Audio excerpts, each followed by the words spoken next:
अमन देखा जाता है कि भूलने की बीमारी एक बहुत ही कॉमन समस्या है और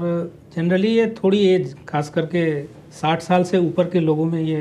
देखा जाता है या ऑब्जर्व किया जाता है कि अभी तक तो ठीक ही थे, रिटायर हुए उसके बाद से। और जनरली जो कंप्लेन हमारे पास आती हैं या पेशेंट के घर वाले अटेंडेंट जो भी बताते हैं वो ये बताते हैं कि थोड़ा बिहेवियर में चेंज है। बिहेवियर इन द सेंस कि थोड़ा इरेटिक बिहेवियर, थोड़ा इरिटेबल ज़्यादा होते हैं, रात में इनको नींद नहीं आती है या रात में उठ के चलने लगते हैं या सुबह ब्रेकफास्ट किया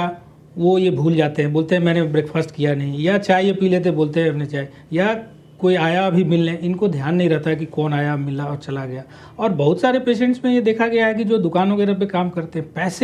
पैसे को एक्सचेंज करने में गलतियां करते हैं, वो काउंटिंग में गलती करते हैं, आपने कितने पैसे दिए उनको कितना वापस करना है ये वो कर नहीं पाते हैं।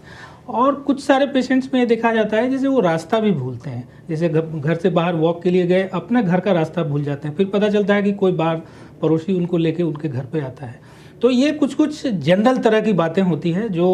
पेशेंट्स आके हमें बताते हैं और इसके डिफरेंट डायमेंशंस हैं। डिमेंशिया एक ब्रॉड स्पेक्ट्रम है, एक ब्रॉड टर्म है जिसमें कि ये भूलने वाली समस्या, साथ साथ में कुछ बिहेवियरल इश्यूज, उनके व्यवहार में कुछ चेंज आता है, खाने पीने का उसमें चेंज आता है, नींद में चेंज आता है और डे टू डे एक्टिविटी में कुछ चेंज है जो ऑब्जर्व करते हुए। तो अगर पेशेंट्स हमारे पास आता है तो वो उसको एक कॉमन टर्म में बोलता है कि ये इनको याद नहीं रहता है, ये कभी कुछ बोल देते हैं, कभी कुछ इनको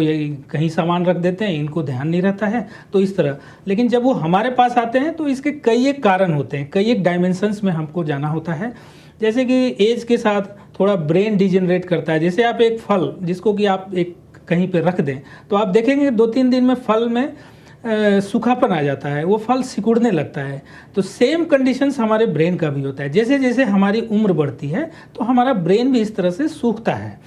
लेकिन इसके साथ साथ और भी बहुत सारी समस्याएं, जैसे आप देखेंगे कि blood pressure, high blood pressure जिसे हाइपरटेंशन बोलते हैं, ब्लड शुगर जिसको आप डायबिटीज़ बोलते हैं उसका कंट्रोल ना होना, डिसलाइपिडीमिया मतलब आपका लिपिड लेवल काफ़ी हाई रहता है, और उसके साथ साथ कुछ सीडेंट्री लाइफ, और इसके साथ साथ कुछ विटामिन्स की कमी। तो ये सारी चीज़ें जो जनरल ब्रेन डिजेनरेट करता है उसको प्रमोट करता है, उसको एग्रीवेट करता है। तो ऐसा मानते हैं हम लोग कि अगर इन सारी चीज़ों पे जैसे हाइपरटेंशन हो गया, डायबिटीज़ हो गया, डिसलाइपिडीमिया हो गया, सीडेंट्री लाइफ स्टाइल हो गया, या कुछ सप्लीमेंटल डिफिशियंसी, आपको विटामिन की डिफिशियंसी, कैल्शियम की डिफिशियंसी, अगर इन सब चीज़ों को सही तरीके से एड्रेस किया जाए तो ये जो डिमेंशिया की प्रॉब्लम है इसको हम लोग डिले कर सकते हैं। कुछ जो अर्ली होता है उसको थोड़ा हम डिले कर सकते हैं और काफ़ी दिन तक पेशेंट्स को नॉर्मल तरीके से मैनेज कर सकते हैं। ये एक जनरल तरीका है। लेकिन इसके साथ साथ जब आप डॉक्टर के पास आते हैं तो हम देखते हैं डॉक्टर लोग कई एक तरह की डायग्नोसिस बनाते हैं। डिमेंशिया के कई एक टाइप हैं